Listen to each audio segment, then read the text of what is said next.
सीना थोड़ा चौड़ा कर लेना चाहिए because king is back in test squad. और अभी तक भी ये सवाल जवाब हो रहे थे कि भाई क्या बाबर आजम को सिर्फ टेस्ट स्क्वाड के अंदर ही रखा है या क्या वो प्लेइंग 11 का हिस्सा भी होगा। कहीं ऐसा तो नहीं है कि बाबर आजम जो है वो उनको टेस्ट के स्क्वाड में ही रखा गया हो और बाबर आजम प्लेइंग 11 में हो ही ना टेस्ट क्रिकेट में। तो भाई जब बाबर आजम स्क्वाड के अंदर हो और वो फिर प्लेइंग 11 का हिस्सा ना हो, ऐसा नहीं हो सकता, ऐसा नहीं हो सकता। अभी हमने जब देखा था कि पाकिस्तान का जो टेस्ट स्क्वाड था जो इंग्लैंड के खिलाफ होम ग्राउंड में खेला था तो पहला टेस्ट मैच पाकिस्तान की टीम हार गई थी।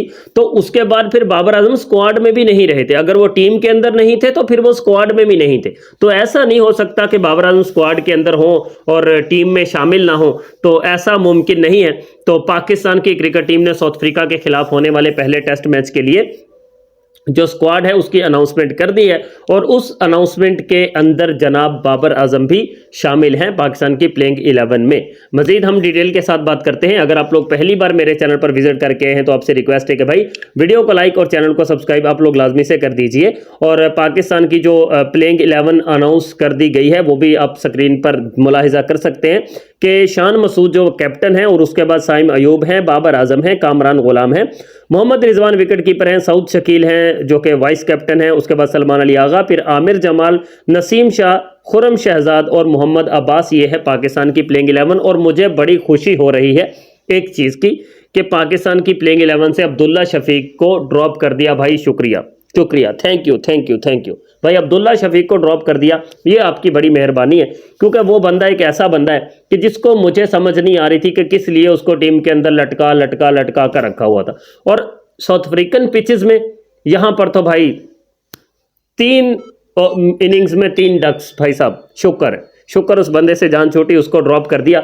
इसका मतलब है कि अब साइम अयूब और शान मसूद ये 2 बंदे ओपनर्स आएंगे मेरे ख्याल के मुताबिक। और बाबर आजम अपनी पर 4 पोजीशन पर ही खेलेंगे और 1 डाउन पोजीशन पर जो है वो कामरान गुलाम आएंगे।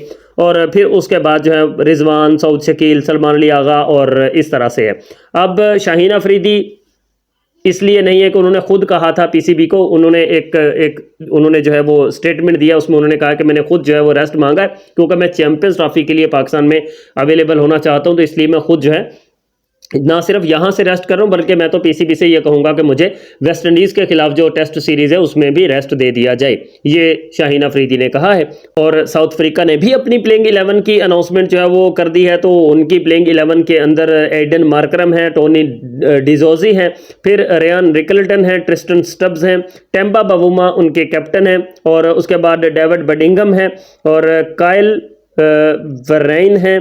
उसके बाद कॉर्बन बोश, कॉर्बन बोश की वापसी हो गई है भाई साहब। मतलब उसकी भी एंट्री हो गई, वापसी नहीं एंट्री हो गई है। इसने बड़ी ज़बरदस्त किस्म की बॉलिंग की है, बड़ी पेसी बॉलिंग ये बंदा कर रहा था आखिरी वाले मैच में।